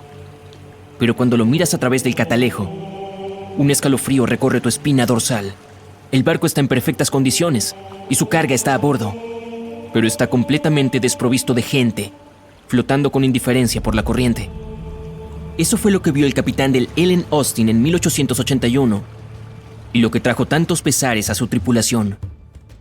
En diciembre del año anterior, el Ellen Austin, un gran barco de 70 metros de eslora, salió del puerto de Liverpool para hacer su viaje a Nueva York. El barco transportaba una gran cantidad de personas con la esperanza de encontrar una mejor vida en el Nuevo Mundo. El capitán A.J. Griffin viró el barco hacia el suroeste para hacer un viaje más corto, y unas pocas semanas después, en 1881, se encontraron al norte del Mar de los Sargazos, conocido por su falta de vientos y fuertes corrientes circulares. Los barcos que quedaran atrapados en ellas podían perder el control y seguir a la deriva en círculos hasta que fueran arrastrados al centro. A partir de ahí serían increíblemente afortunados de volver a pisar las corrientes. Pero la mayoría de las veces se quedaban en el desolado desierto del mar para siempre. Pero aún, el área pertenecía al notorio Triángulo de las Bermudas, que ya era conocido por derribar barcos y hacerlos desaparecer sin dejar rastro. La tripulación del barco estaba nerviosa. Temía encontrarse con una zona tan peligrosa y tan cerca de un mar que pudiera paralizarlos. E inquietantemente, parte de la calma del Mar de los Sargazos debió haber escapado porque el Ellen Austin perdió su velocidad un día y cayó a la deriva sin vientos. Sin embargo, estaba bien. Tenían abundantes provisiones y todavía estaban dentro del programa de viaje. El capitán Griffin caminaba alrededor de su barco, dando órdenes con una voz llena de autoridad tranquila, y tanto su tripulación como los pasajeros confiaban en él completamente. Pero entonces el vigía gritó desde arriba que había un barco a la vista. Y de hecho, cuando el capitán miró en la dirección que señalaba el hombre, vio una pequeña goleta que se movía lentamente hacia el Ellen Austin. A medida que se acercaba, se hizo evidente que la forma en que se movía la extraña nave no era la correcta. El capitán frunció el ceño y lo examinó a través de su catalejo. La goleta estaba intacta, pero en un silencio inquietante. No había una sola alma a bordo. Los barcos abandonados no eran tan raros en el Atlántico en ese momento, pero tampoco lo eran los piratas. El capitán Griffin decidió esperar y observar. Después de 2 días, la goleta seguía igual de tranquila, y el capitán finalmente pensó que estaba bien ir a revisar. Tomó a un pequeño grupo de marineros y abordó el barco varado. No había nadie allí, pero la suerte parecía estar del lado de Griffin. El precioso cargamento de madera de caoba todavía estaba en las bodegas. El capitán regresó al Ellen Austin y ordenó a sus hombres más selectos que llevaran el pequeño barco a Nueva York. Los ánimos de la tripulación se levantaron con la perspectiva de las riquezas que les esperaban a su llegada. Cuando los vientos volvieron a soplar fuerte, el Ellen Austin continuó su viaje, con el barco sin nombre siguiéndolo. Pero después de un par de días, los 2 barcos quedaron atrapados en una poderosa tormenta y se separaron. El viento, la lluvia y las olas los azotaron durante varios días seguidos. Cuando el tiempo finalmente se despejó, el capitán Griffin ordenó encontrar la goleta. Buscaron un día entero hasta que finalmente la encontraron a la deriva, fuera del curso. Griffin llamó a sus hombres que habían quedado a bordo del barco pequeño, pero nadie respondió. Un grupo de marineros fue a investigar y regresó con el rostro pálido de miedo. Toda la tripulación de la goleta había desaparecido durante la tormenta. Sin embargo, el capitán no era de los que estaban dispuestos a perder un hallazgo tan valioso y ordenó a otro grupo que tomara el control de la goleta. De mala gana, los marineros obedecieron y los dos barcos continuaron su viaje. Acordaron permanecer lo más cerca posible el uno del otro y tocar sus campanas a intervalos establecidos por la noche para que el otro barco supiera que estaban bien. Varias noches pasaron sin problemas, con las campanas repicando tranquilizadoramente cada hora. Pero un día, una espesa capa de niebla cayó sobre el mar y bloqueó casi por completo la visión. Los barcos continuaron a pesar de eso y comenzaron a hacer sonar sus campanas más seguido. Cuando llegó la noche, la niebla todavía estaba allí, pero las campanas eran el sonido de la vida, hasta que se detuvieron. El capitán Griffin tocó la campana una vez, luego 2 veces. Sin respuesta. La tripulación encendió los fuegos y miró hacia el mar con atención. Pero la niebla aún no se había disipado y no podían ver nada en el abismo que se arremolinaba más allá de la borda del barco. Nadie pudo dormir esa noche y esperaron en silencio hasta el amanecer. Los primeros rayos del sol hicieron que la niebla se dispersara lentamente y toda la tripulación se dirigió al borde de la cubierta con el corazón apesadumbrado. Aún les quedaba algo de esperanza hasta que los últimos hilos de niebla se fueron, revelando un vasto, tranquilo y, lo más importante, océano vacío. La goleta sin nombre había desaparecido y también el segundo grupo de marineros del Ellen Austin. El barco navegó el resto del camino hacia Nueva York en un silencio grave. Una vez que llegó al puerto, los pasajeros se alegraron mucho de dejar el barco y nadie volvió la cabeza para despedirse. Ese fue el último viaje del barco como Ellen Austin. Ese mismo año se vendió a una compañía naviera alemana y se le cambió el nombre a Meta. Nadie encontró la goleta abandonada ni a los marineros que desaparecieron con ella. Y ese sería probablemente el final de esta historia misteriosa y no resuelta, si tuviera al menos un poco de verdad. En realidad, ninguna de las cosas enigmáticas de la narrativa sucedió. El Ellen Austin realmente salió de Liverpool y se dirigió al suroeste hacia Nueva York. Y su capitán realmente era A.J. Griffin y llevaba gente al continente americano. Pero a partir de aquí, la historia se desmorona. En primer lugar, el barco se fue demasiado al norte para pasar tan cerca del Mar de los Sargazos. Simplemente no había razón para hacer un desvío tan amplio. A pesar de que los vientos del oeste eran fuertes, seguía siendo más rápido tomarlos de frente que ir en dirección sur. Así que el Ellen Austin probablemente no estaba cerca del Mar de los Sargazos y del Triángulo de las Bermudas. En segundo lugar, se ha demostrado una y otra vez que el Triángulo no es más que una obra de ficción. De hecho, ganó popularidad a mediados del siglo XX. Y de hecho, a nadie se le había ocurrido dibujar un triángulo en el área de las Bermudas antes de eso. El misterio fue popularizado por escritores de ciencia ficción y se convirtió en un mito común, mientras que ninguna investigación seria demostró que fuera más peligroso que otras partes del océano del mundo. Así que la tripulación del Ellen Austin ni siquiera estaba al tanto del Triángulo de las Bermudas en ese entonces, y mucho menos le temía. En tercer lugar, la historia completa fue contada una y otra vez por revistas y personalidades amantes del misterio con detalles siempre cambiantes. Apareció por primera vez en un periódico de 1906 y ya tenía la fecha incorrecta. El artículo decía que el viaje tuvo lugar en 1891 en lugar de 1881. Más tarde, la historia resurgió en 1935 en la radio con el nombre equivocado del capitán. Era Baker, no Griffin. La fecha también era incorrecta. Decían que el viaje se realizó en agosto de 1881, cuando el Ellen Austin ya se llamaba Meta. La leyenda creció con otros detalles extraños, como una ruta del barco de Londres a Terranova, que nunca fue el caso. Pero la desacreditación final provino de los archivos del Lloyd's de Londres, el mercado de seguros marítimos que guarda todos los registros de las rutas de los barcos comerciales y de emigración. Los documentos de allí dicen que en febrero de 1881, el Ellen Austin completó su viaje a través del Atlántico hasta Nueva York, sin incidentes. El capitán A.J. Griffin desembarcó del barco con toda su tripulación sana y salva y declaró que no había pérdidas de manos durante el viaje. El viaje duró más de 2 meses porque el barco tuvo que luchar contra los fuertes vientos del oeste que lo empujaban hacia Gran Bretaña. La tripulación informó que no hubo encuentros extraños en el camino, y todo fue tan aburrido como era posible. E incluso los pasajeros debieron estar sonriendo cuando pisaron por fin el suelo estadounidense, sin darse cuenta de la falsa historia de la que estaban a punto de formar parte. En 2017, más de 25 millones de personas se embarcaron en cruceros a lo largo del mundo. Por si no lo sabías, eso es más que la población total de Grecia. Se ha convertido en la opción favorita de los Estados Unidos a la hora de irse de vacaciones. Y es fácil ver por qué subir a un crucero es más popular cada año. Los cruceros también están ganando presencia entre las nuevas generaciones. 2/3 de los millennials y la generación Y afirman que los cruceros son su nuevo tipo de vacaciones preferido. ¿Cómo puede ser? Bueno, veamos. Es fácil de planificar. Una vez a bordo puedes encontrar actividades para todos los miembros de la familia y tienes la oportunidad de visitar varios destinos diferentes en un solo viaje. Una ventaja adicional de viajar en un crucero, puedes conocer varios destinos para un futuro viaje. El entretenimiento a bordo suele ser de primera categoría, lo que proporciona a los pasajeros una sensación extra de lujo, y las comodidades y el alojamiento suelen ser muy confiables, y esto sin mencionar que ofrece a los turistas la sensación de haber alcanzado todo lo que buscan fuera de la oficina. Royal Caribbean International es una de las empresas de cruceros más importantes del mundo. En 2018 contaba con más del 19% del mercado de cruceros.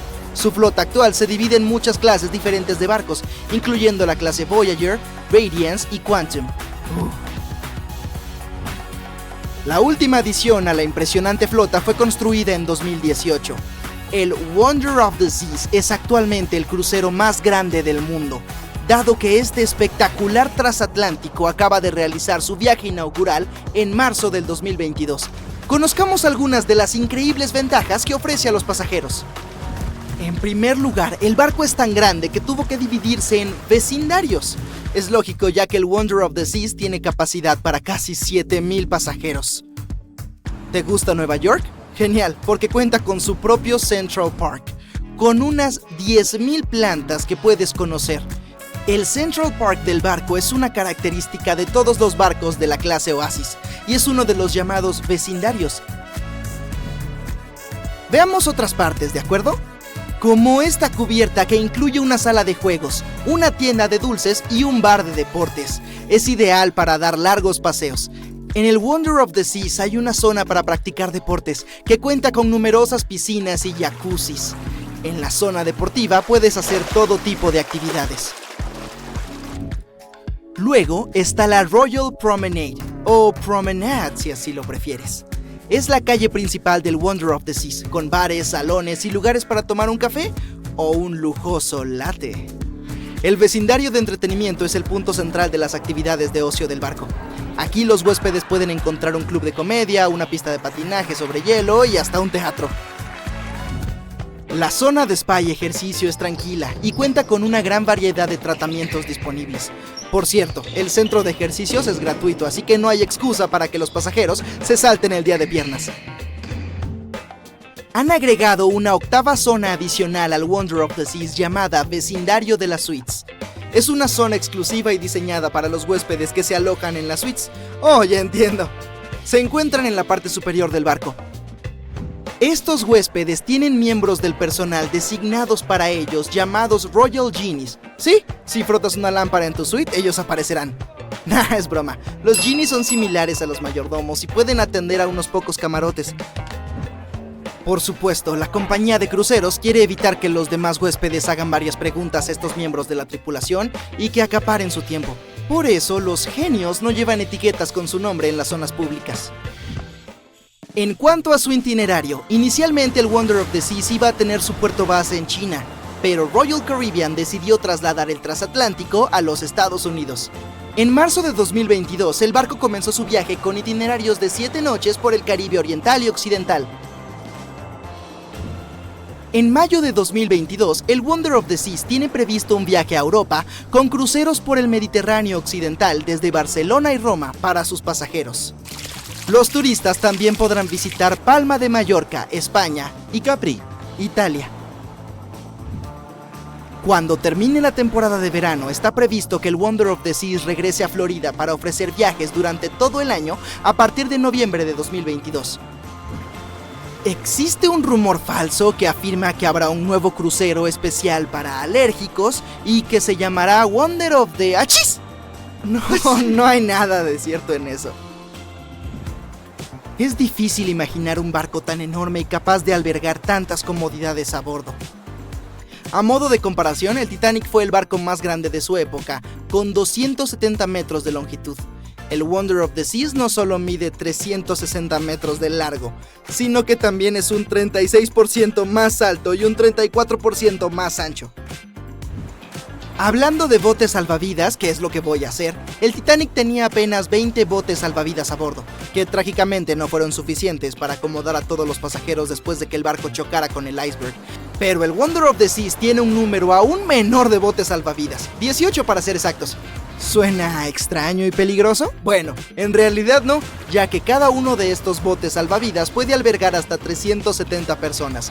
Esto significa que todos los pasajeros y miembros de la tripulación, unos 8,000 si se llenara, estarán a salvo en caso de emergencia. Si de alguna manera pudiéramos organizar una carrera entre los dos barcos, bueno, el Titanic sería más rápido, superando al Wonder of the Seas por un nudo por hora. Hoy en día los pasajeros de cruceros están más interesados en la experiencia que en la velocidad del barco en sí. Por eso la velocidad no es un aspecto extremadamente importante. En términos de costos, el Titanic costó unos $7.5 millones en el momento de su construcción, lo que hoy equivale a unos $200 millones. ¿Y el Wonder of the Seas? Su construcción costó la asombrosa cifra de $1,350 millones, lo que lo vuelve 6 veces más caro que el Titanic. ¿Qué tal si comparamos los precios de las entradas? Bueno, en este caso, el boleto más barato del Titanic costaba 7 libras esterlinas, lo que equivale a unos $1,000 en la actualidad. El boleto más barato en el Wonder of the Seas cuesta actualmente $423, pero los precios pueden variar según el lugar y la temporada, el itinerario y la propina que le des a tu Royal Genie. Y sé que quieres preguntarlo, ¿qué pasará con los icebergs? Bueno, el Titanic navegó por el gélido Atlántico Norte, donde era necesario estar atento a ellos. El Wonder of the Seas navegará por el cálido Caribe, donde lo peor que podrás presenciar es un 17 en el Blackjack. Ups, perdiste. Al lado de sus otras hermanas de la flota de Royal Caribbean, el Wonder of the Seas sigue siendo igual de impresionante. Los primeros barcos de la compañía podían albergar a unas 2,500 personas, incluyendo a los pasajeros y al personal. Estos barcos eran el Splendor of the Seas, el Legend of the Seas y el más pequeño de todos, el Pulgarcita of the Seas. No, espera, su nombre es Empress of the Seas. Ups, me equivoqué. Los barcos más grandes de la flota de la compañía pueden albergar a unas 9,000 personas en total, casi 3 veces el tamaño y la capacidad de los transatlánticos anteriores. El Wonder of the Seas es uno de ellos, así como el Harmony of the Seas y el Symphony of the Seas. ¿Ves un patrón aquí? Así es, si alguna vez encuentras un barco con Of the Seas en su nombre, es seguro asumir que pertenece a Royal Caribbean. Pero si se trata de una lata de atún, podría llamarse Chicken of the Seas. ¿Qué? Me gusta el atún. Elegir entre los cruceros en función de su tamaño es como preguntarte si deberías visitar tu museo local o el Louvre en París. Todo depende de tus preferencias. Algunas familias prefieren los ambientes pequeños, otras son fanáticas de los grandes espacios que ofrecen todo lo que puedan necesitar. Desde un punto de vista histórico, lo mucho que hemos avanzado en materia de transporte marítimo es igual de emocionante. Por ejemplo, el SS Royal Williams fue el primer barco que realizó un viaje transatlántico, casi totalmente a vapor en 1833. Solo tenía 50 metros de largo y podía albergar a unos 155 pasajeros. No hubiera querido estar ahí, suena a un viaje apretado. Por otra parte, el primer megabarco moderno del mundo fue el MS Sovereign of the Seas. Zarpó en 1987. Solo tenía 270 metros de largo y podía transportar un poco menos de 3,000 pasajeros. El tamaño y la capacidad no son las únicas mejoras de los nuevos cruceros. Los recientes avances tecnológicos en inteligencia artificial y reconocimiento facial han permitido a los operadores de cruceros garantizar un embarque más rápido y fluido para los pasajeros. Si antes tardaban entre 60 y 90 minutos en embarcar, hoy los operadores consiguen que la gente se instale con comodidad en menos de 15 minutos. De seguro ya estás deseando reservar un boleto, pero veamos algunas de las actividades más interesantes que puedes probar a bordo del Wonder of the Seas. Así sabrás en qué te estás metiendo. Todos los barcos del Royal Caribbean tienen varias obras de arte a disposición de sus huéspedes, pero el Wonder of the Seas va más allá. Y hasta cuenta con estatuas de astronautas en lugares clave del barco. Encontrarás al primer astronauta mirando a través del cristal en la cubierta, mientras que el segundo está ocupado escalando. El tercer y último astronauta es un aficionado del cine. Se encuentra cerca de los asientos en la sala de proyecciones. Buscar los astronautas es toda una experiencia para los huéspedes. En la zona sin acceso a luz solar, el Wonder of the Seas cuenta con balcones virtuales. En caso de mal clima, los huéspedes pueden seguir sintiéndose al aire libre sin tener que esconderse del viento o la lluvia. Los adolescentes tienen un lugar propio en el barco. Hay un club especial con una bañera de hidromasaje privada, una zona de selfies, juegos y asientos cómodos. La parte interior de este club cuenta con una máquina expendedora, una interesante colección de literatura y fútbol de mesa. ¿Dónde me anoto?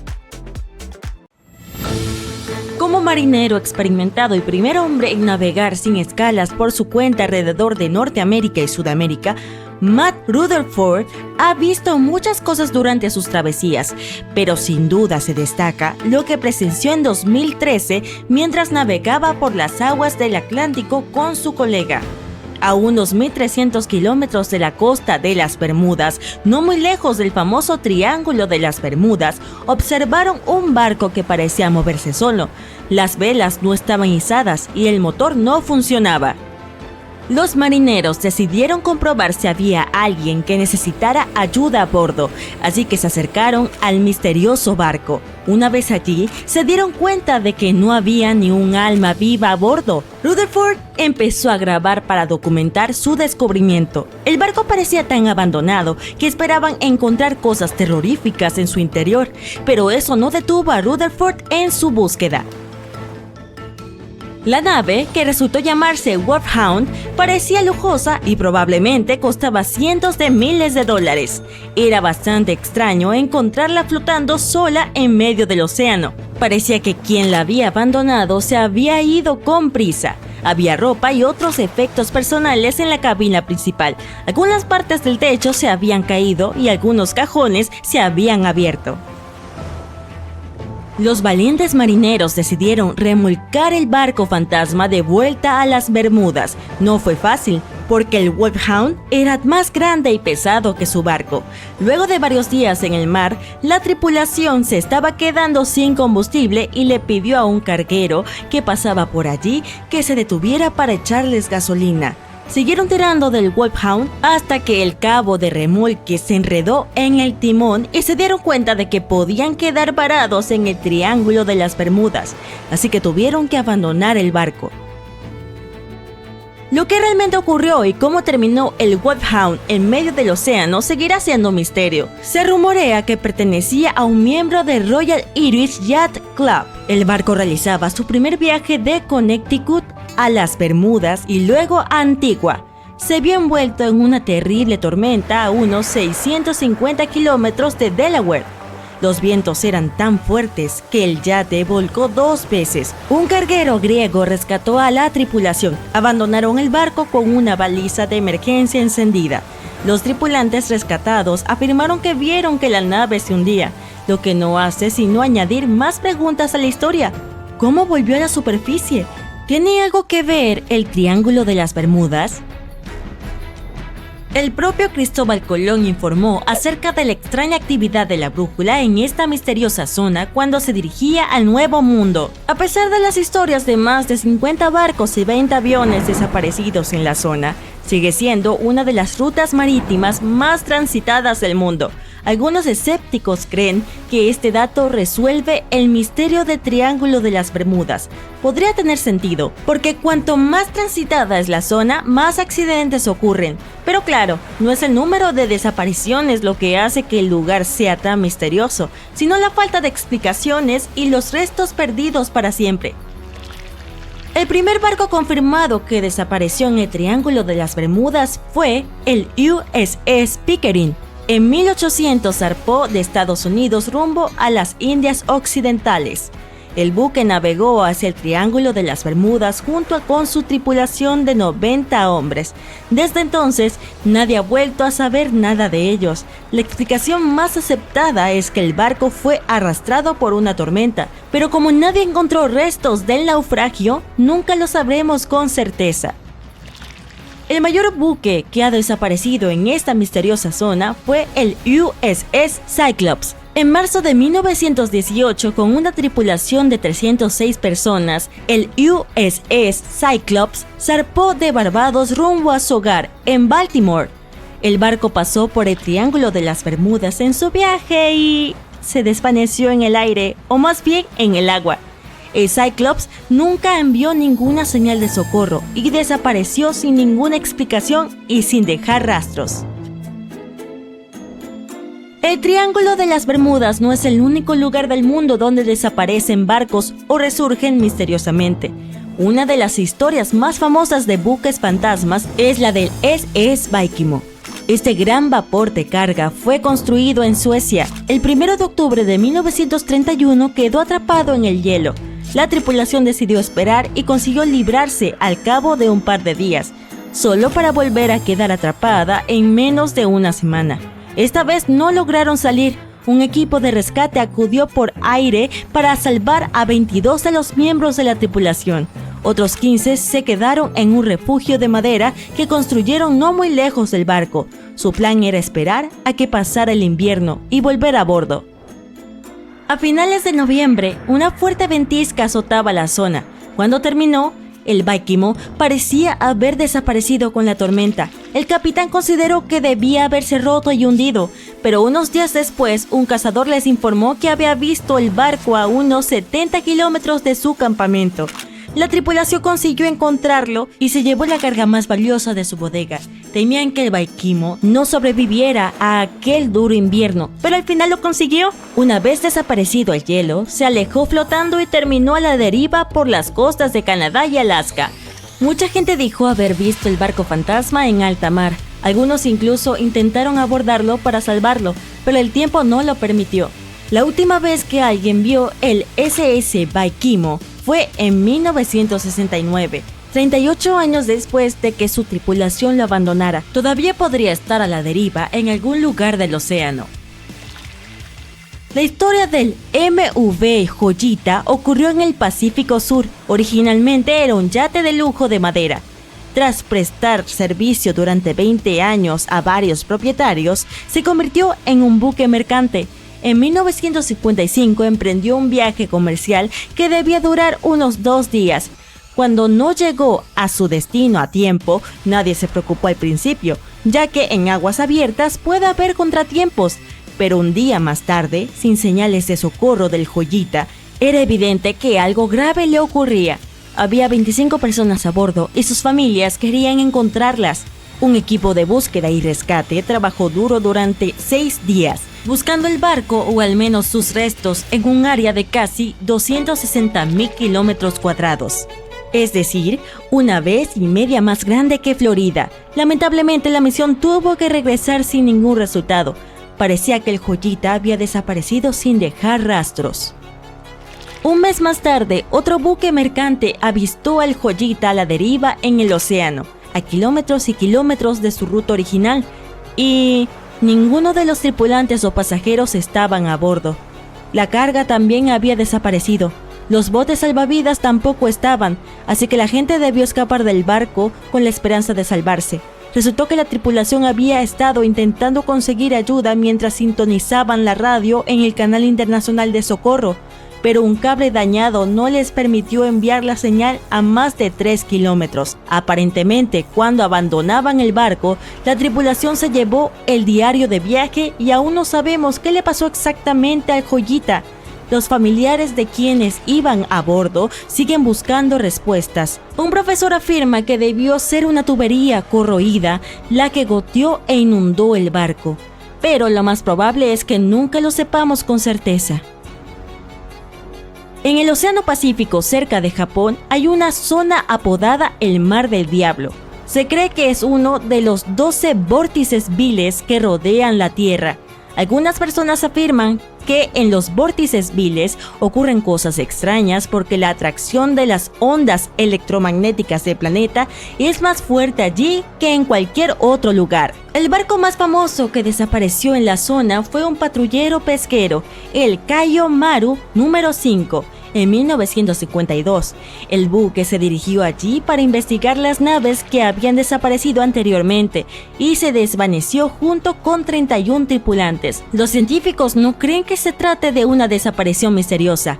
Culpan a la erupción de un volcán submarino de lo ocurrido.